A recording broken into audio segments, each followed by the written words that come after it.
Guys, nagluluto pala ako ng dito, bangus. Baliktarin natin yung bangus. Dito ako napiprito kasi para hindi na matalsikan. Ganun. Ang cute nito be, mga be, ang cute nito. Ayan. Ouch.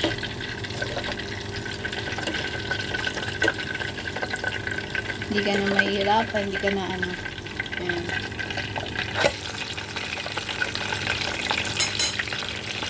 Yan ang pagkain ko, bangus. Ayan po.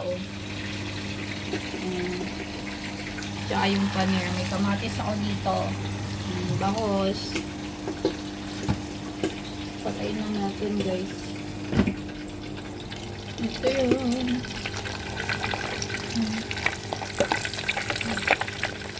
Ito yun siya, guys. Ang liit.